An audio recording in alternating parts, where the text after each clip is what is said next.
नमस्कार मैत्रिणींनो, good morning. तर आज आहे मार्गशीर्ष महिन्यातला शेवटचा गुरुवार आणि तुम्ही बघू शकतात वातावरण किती सुंदर आहे. सगळीकडे धुकं पसरलेलं आहे आणि मी सकाळी उठल्या उठल्या बाल्कनीत येते आणि अशा टाईपचे जेही काही व्ह्यूज मला आवडतात ते मी कॅप्चर करत असते. सो आज व्लॉग होता, सो म्हटलं आपण शूट करूयात काही क्लिप्स हे धुकं असतानाच्या.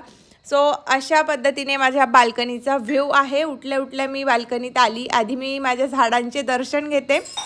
माझ्या बाल्कनीत मी खूप सारे प्लांट्स लावलेले आहेत. फ्लावरिंग प्लांट्स जे आहेत ते खूप जास्त आहेत.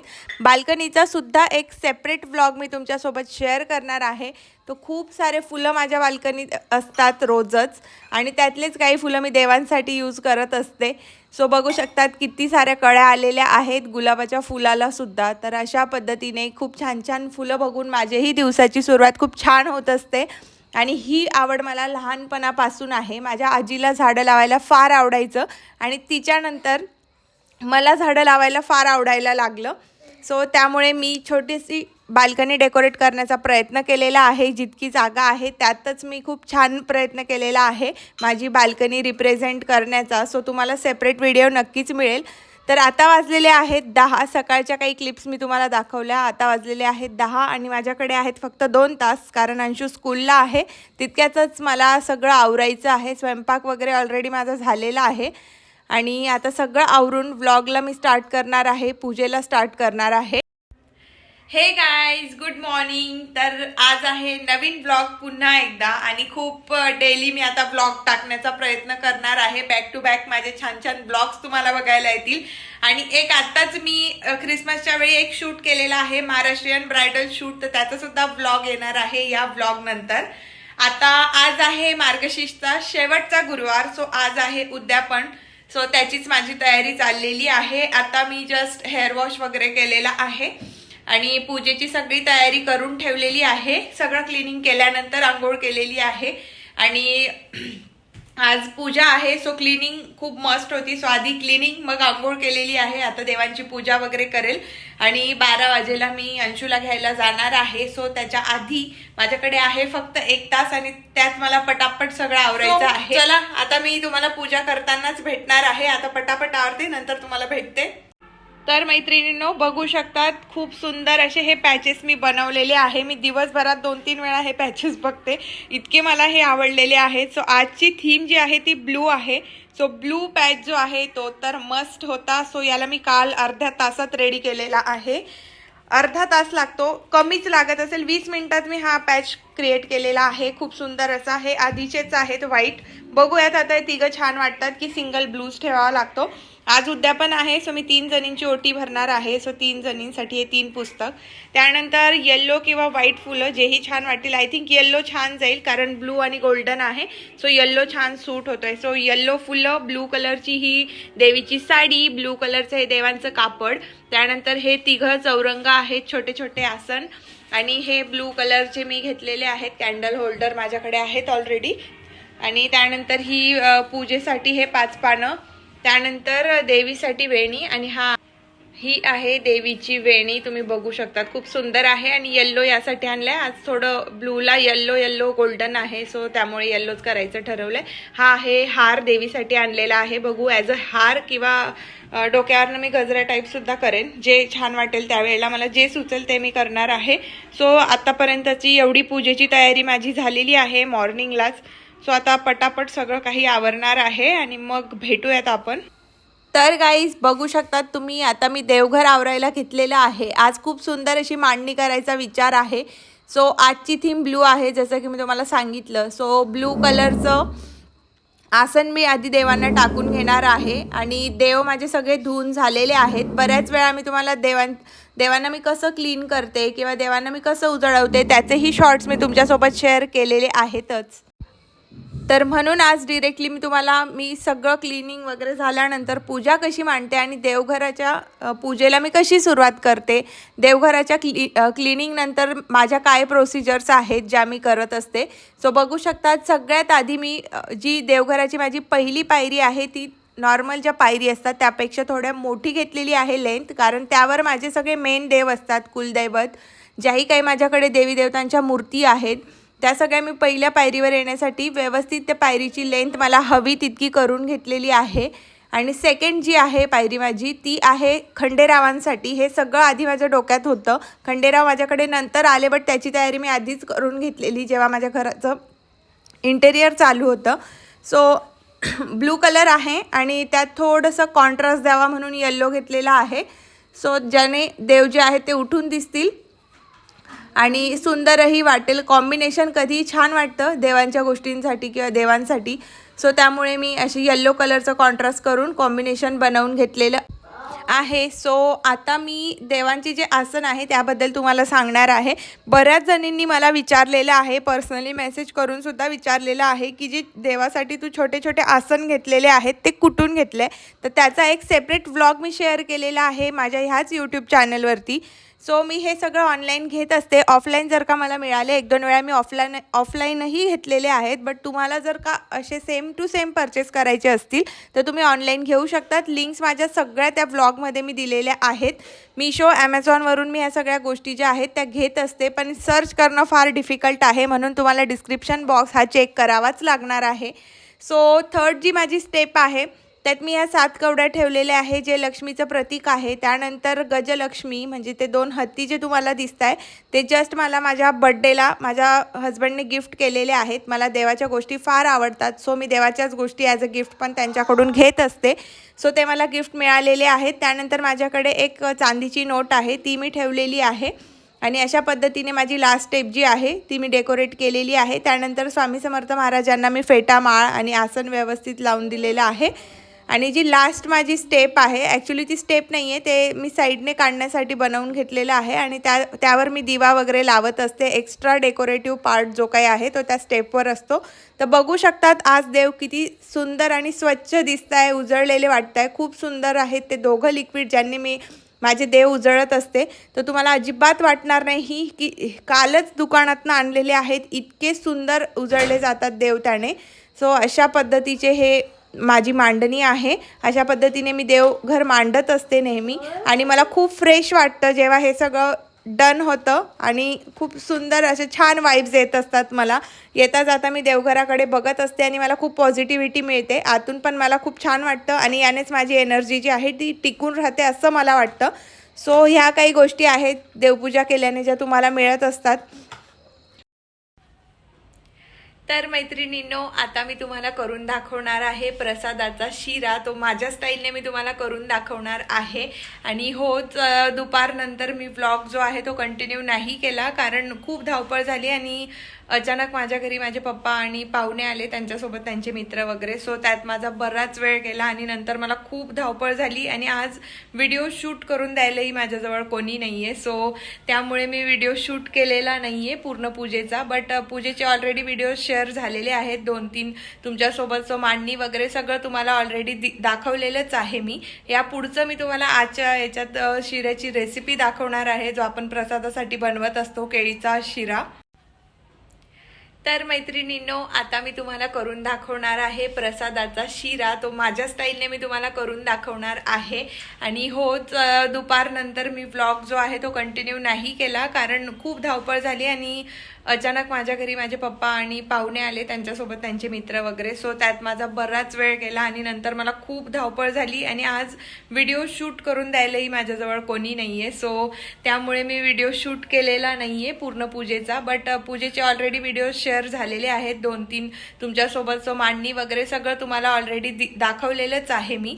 या पुढचं मी तुम्हाला आजच्या याच्यात शिऱ्याची रेसिपी दाखवणार आहे जो आपण प्रसादासाठी बनवत असतो, केळीचा शिरा। सो तर मग आता प्रसाद करूयात। प्रसादाची रेसिपी तुमच्यासोबत शेअर करणार आहे। असं नाही आहे की ब्लॉगमध्ये मी खूप काही कमी क्लिप्स टाकेल किंवा कमी काहीतरी दाखवेल। पूजा जरी मी कंप्लीट नाही दाखवली बट देवीला सजवायचं थोडंफार जेही काही माझं बाकी आहे प्रोसेस ते तुम्हाला दाखवणार आहे। तर तुम्ही आता मागे बघू शकतात महादेवांना मी सुंदर असा हार आणलेला आहे आणि तो वेअर केलेला आहे। खूप सुंदर दिसते जेव्हा मी या मूर्तीला हार वगैरे घालते, खूप छान दिसते. आणि हो, बऱ्याच जणांनी मला कमेंट केलेले आहेत की महादेवाची मूर्ती घरात ठेवायला नको. सो ही महादेवाची मूर्ती मला समाधान म्हणून मी आणलेली आहे. ही हॉलो आहे, पोकळ आहे आतून, आणि पोकळ महादेवाची मूर्ती ॲज अ शोपीस तुम्ही ठेवू शकतात. बऱ्याच जणांच्या घरी तुम्ही एंट्रीला बघू शकतात गणपतीची जी मूर्ती असते ती सुद्धा पोकळ आणि हॉलो असते. सो ती आपण ठेवू शकतो. फक्त त्या मूर्तीची पूजा, अगरबत्ती, दिवा तिला लावू नाही शकत. सो मी पण तेच करते. मी फक्त ऑकेजनली माळ वगैरे टाकते, अदरवाईज मी देवाचं रूप त्या मूर्तीला दिलेलं. तर फक्त मला एक समाधान आहे, कारण माझी इच्छा होती की जेव्हाही माझं नवीन घर असेल तर त्यात महादेवाचं मेन अट्रॅक्शन मी ठेवणार आहे, आणि माझी इच्छा पूर्ण झाली. सो त्यामुळेच मी हे महादेवाची मूर्ती ठेवलेली आहे, कारण मला घरात बघितल्यावर प्रसन्न वाटतं आणि वेळोवेळी मला आठवण यावी, मी नाव घ्यावं, महादेवाचं स्मरण करावं. सो त्यासाठीच मी ही मूर्ती ठेवलेली आहे, आणि मला आतून खूप समाधान वाटतं की माझ्या घरात महादेव आहेत. सो त्यामुळे मी ही मूर्ती ॲज अ शोपीस ठेवलेली आहे. सो तुम्ही बघू शकतात आजचं देवाचं जे रूप आहे ते खूपच छान दिसते, कारण मी त्यांना मस्त फुलमाळ घातलेली आहे. देवघराकडे बघून पॉझिटिव्हिटी तर मला मिळतच असते, बट उठल्या उठल्या मी ही शंकराची मूर्ती पण जेव्हा बघते तेव्हाही मला खूप पॉझिटिव्ह फील होतं, आणि खूप छान आणि बेस्ट पार्ट आहे माझ्या घराचा, माझं देवघर आणि महादेवाची मूर्ती.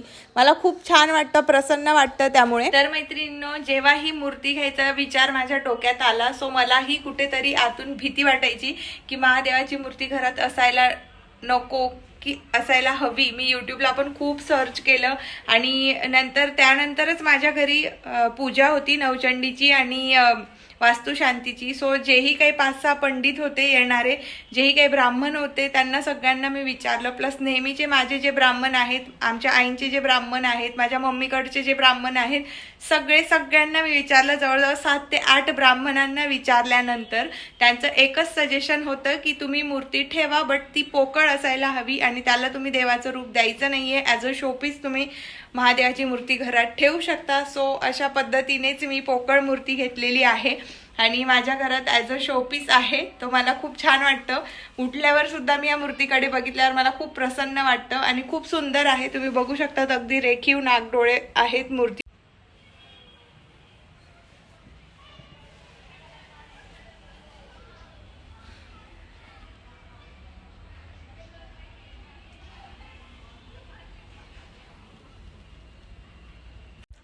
तर मैत्रिणींनो, जेव्हा ही मूर्ती घ्यायचा विचार माझ्या डोक्यात आला, सो मलाही कुठेतरी आतून भीती वाटायची की महादेवाची मूर्ती घरात असायला नको की असायला हवी. मी यूट्यूबला पण खूप सर्च केलं, आणि त्यानंतरच माझ्या घरी पूजा होती नवचंडीची आणि वास्तुशांतीची. सो जेही काही 5-6 पंडित होते येणारे, जेही काही ब्राह्मण होते, त्यांना सगळ्यांना मी विचारलं. प्लस नेहमीचे माझे जे ब्राह्मण आहेत, आमच्या आईंचे जे ब्राह्मण आहेत, माझ्या मम्मीकडचे जे ब्राह्मण आहेत, सगळ्यांना मी विचारलं. जवळजवळ 7 ते 8 ब्राह्मणांना विचारल्यानंतर त्यांचं एकच सजेशन होतं की तुम्ही मूर्ती ठेवा, बट ती पोकळ असायला हवी, आणि त्याला तुम्ही देवाचं रूप द्यायचं नाहीये. ॲज अ शोपीस तुम्ही महादेवाची मूर्ती घरात ठेवू शकता. सो अशा पद्धतीनेच मी पोकळ मूर्ती घेतलेली आहे, आणि माझ्या घरात ॲज अ शोपीस आहे. तो मला खूप छान वाटतं.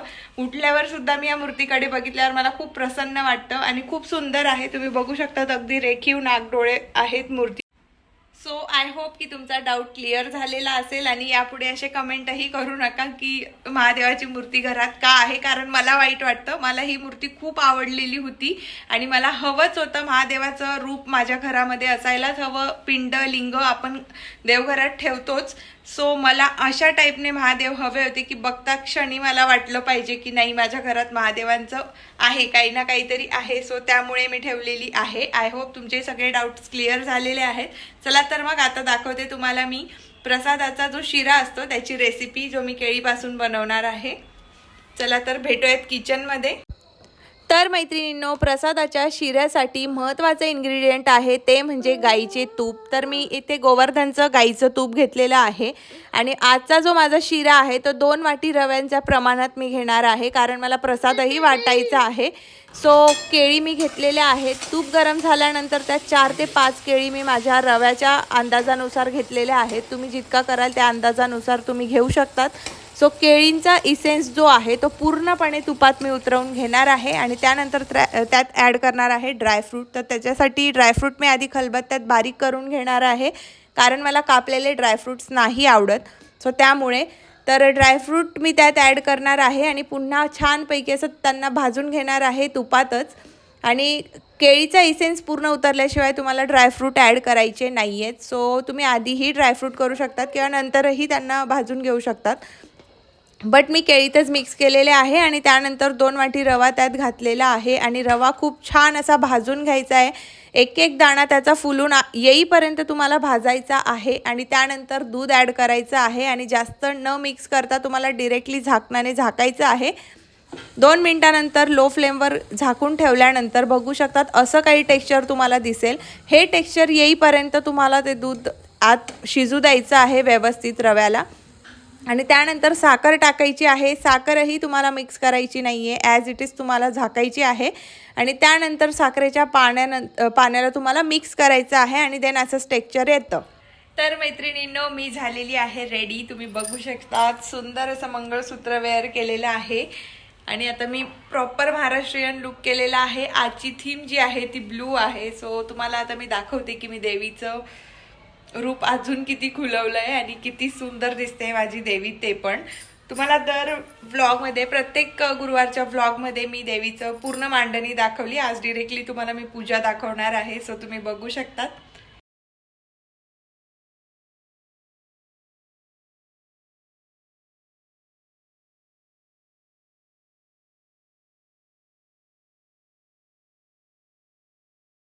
आजच्या पूजेसाठी पुन्हा एक नवीन दिवा मी घेणार आहे, जो गोल्डन आणि कॉपर कलरमध्ये आहे. खूप सुंदर दिवा आहे. हा कमळाचा शेप जो आहे ना, तोच मला खूप इम्प्रेस करत होता हा दिवा घेण्यासाठी. तो मी घेतलेला आहे फायनली. हे सगळ्या ज्या वस्तू ज्याही काही आहेत, हा मुखवटा जो दिसतोय तुम्हाला देवीचा, हे जेही काही आहे मी कुठून मागवते, साड्या वगैरे सगळा एक स्पेशल असा ब्लॉग शेअर करणार आहे. तर आता मी व्लॉग शूट करायचा आहे, संपूर्ण पूजा तुम्हाला दाखवायची आहे. त्यासाठी सेट करून घेते माझा कॅमेरा आणि कॅमेरा सेट केल्यानंतर मी बसणार आहे पूजेला. पूजेला बसल्यानंतर परत उठायला नको म्हणून मी सगळ्याच गोष्टी आधी घेऊन ठेवते, सगळं मॅनेज करते आणि मगच पूजेला सुरुवात करते. सो देवीला दिवा लावलेला आहे. बट जे माझं देवघर आहे, जे नेहमीचे देव आहेत, त्यांना दिवा लावण्याचं विसरली होती. सो आधी त्या देवांची पूजा करेल, त्यांना दिवा लावेल आणि मग नंतर देवीच्या पूजेला मी सुरुवात करणार आहे. तर तुम्ही बघू शकता देवांचं जे तेल आहे त्यासाठी मी तिळीचं तेल वापरत असते नेहमीच आणि ते मी एका सेपरेट कंटेनरमध्ये भरून ठेवलेलं आहे. सो आधी देवांना दिवा लावून घेणार आहे आणि मग मी देवीची पूजा करणार आहे. धूप दीपांचा तर वर्षाव हा चालूच असतो देवी बसली म्हणजे. तर तुम्ही बघू शकता देवीला मी खूप सुंदर असं मांडणी करून ठेवलेलं आहे. आज तुम्हाला देवीची पूर्ण तयारी मांडणी दाखवलेली नाही आहे. आज फक्त आणि फक्त मी तुम्हाला माझी नॉर्मल रेग्युलर जी देवपूजा असते ती मी कशी करते ती स्टार्टिंग टू एंड तुम्हाला दाखवलेली आहे. गेल्या 2 ब्लॉगमध्ये मी तुम्हाला पूजेची मांडणी आणि देवीचा मुकुट वगैरे कसं सेट करते ते दाखवलेलं आहे. सो पदर घेतलेला आहे आणि अग्नीच्या पूजनानेच कुठल्याही पूजेला सुरुवात होते. सो त्यामुळे आधी मी दिव्यांची पूजा करून घेणार आहे, हळद कुंकू लावून, फुलं वाहून. त्यानंतर गणपती बाप्पांची पूजा करणार आहे आणि मग आजची जी कथा आहे त्याला सुरुवात करणार आहे. देवीच्या पोथीची सुद्धा तुम्हाला पूजा करायची आहे. मुकुटाला हळदी कुंकू केलेला आहे आणि अशा साध्या आणि सिंपल पद्धतीने माझी पूजा असते. मी खूप काही डीप जात नाही. जितकं नॉलेज मला आहे तितकंच मी करत असते नेहमी.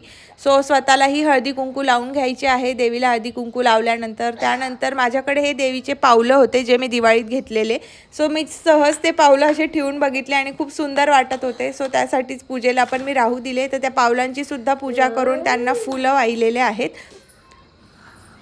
धूप लावलेला आहे, कारण धूप आणि अगरबत्ती हे यांचाही खूप इम्पॉर्टन्स आहे प्रत्येक पूजेमध्ये. आणि मग आधी देवांना दिवा लावलेला आहे. तुम्ही बघू शकता देवांचा दिवा मी तिकडे ठेवलेला आहे. त्यानंतर मी हे 2 कॅन्डल होल्डर घेतलेले, ब्लू कलरच्या कॅन्डल्स त्यात ॲड केलेले आहे आणि रेड आणि ब्लू असं कॉम्बिनेशन आहे. सो आजच्या देवीचा जो लूक, जे कलर्स आहेत त्याला छानपैकी मॅचिंग होत होतं. सो त्यामुळे हे कॅन्डल होल्डर्स मी ठेवलेले आहेत. खूप छान वाटतं मला. ह्या ज्या एक्स्ट्रा छोट्या गोष्टी आहेत ना, त्यांनीच माझी पूजा खूप प्रसन्न वाटते. हे तुम्ही बघू शकतात पॅचेस किती सुंदर वाटत आहे ब्लू आणि व्हाईट कलरचं. ते ब्लू पॅच जे आहे ते किती आकर्षक वाटतं आहे आजच्या ह्या पूजेसाठी. सो आधी पदर घेतलेला आहे आणि मस्तपैकी पूजेला मी आता सुरुवात करणार आहे. कथा वाचायला मी सुरुवात करणार आहे. हे सगळे रिच्युअल्स मला फार आवडतात. मी मनापासून फॉलो करते. असं नाही आहे की मी तुम्हाला फक्त व्हिडिओमध्ये दाखवण्यासाठी करते. जेही काही माझे जवळचे लोक आहेत, रिलेटिव्स, फ्रेंड्स जे आहेत, त्यांना माहीतच आहे. तर मैत्रिणींनो, पूजेला सुरुवात झालेली आहे. हळदी कुंकू वगैरे सगळं झालेलं आहे. अग्नीचं पूजन केलेलं आहे, बापांचं पूजन केलेलं आहे, देवी मातेचं पूजन केलेलं आहे. सो आता मी कहाणी वाचणार आहे. कहाणी वाचण्याआधी तुम्हाला मी पण ब्लू साडी वेअर केलेली आहे, कारण आजची थीम ब्लू आहे. सो मी पण ब्लू वेअर करणं ऑब्व्हियसली मला करायचंच होतं. सो मी पण सुंदर अशी ब्लू इरकल साडी वेअर केलेली आहे आणि माझ्या देवीने सुद्धा खूप सुंदर अशी ब्लू साडी वेअर केलेली आहे.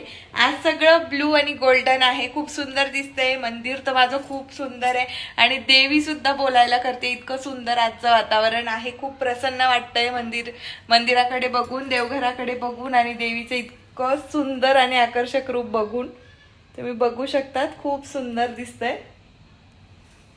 चला तर मग मी कथेला सुरुवात करते. तर मैत्रिणींनो, कथा वाचल्यानंतर आणि संपूर्ण पूजा संपन्न झाल्यानंतर आरती म्हटल्यानंतर माझ्या देवीचं रूप असं दिसत होतं. तर तुम्ही बघू शकतात किती आकर्षक आणि किती सुंदर. बघतच राहावं असं वाटतं. इतकं सुंदर देवीचं रूप होतं शेवटच्या गुरुवारी. मला खरंच वाटलं नव्हतं की हा कलर इतका उठून आणि इतका आकर्षक वाटणार आहे. ज्वेलरीसुद्धा मी खूप छान छान ज्वेलरी माझ्याकडे आहे.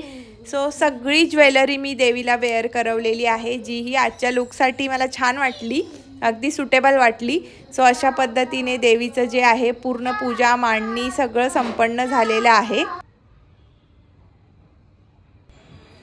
तर मैत्रिणींनो, आजचा ब्लॉग मी इथेच एंड करतेय. आता मी करणार आहे स्वयंपाक. रिमेनिंग माझं जेही काही उरलेलं आहे, आता जे काही करायचं आहे ते सगळं मी आता करणार आहे. शिरा जो आहे प्रसादाचा, तो ऑलरेडी तुमच्यासोबत रेसिपी जी आहे ती शेअर झालेली आहे. सो तुम्हीही ट्राय करा नक्कीच. आणि कसा आला तुमचा प्रसादाचा शिरा तेही मला कमेंट करून सांगा. चला तर मग भेटूया नेक्स्ट ब्लॉगमध्ये ह्याच एक्साइटमेंट सोबत. ह्याही ब्लॉगला भरभरून प्रेम द्या, भरभरून लाईक कमेंट करा. चला तर मग भेटूयात. आणि आता मी तुम्हाला दाखवते माझा शिरा जो कसा झालेला आहे अँड देन बाय करते. तर मैत्रिणींनो, बघू शकतात प्रसादाचा फायनल लुक. Bye bye.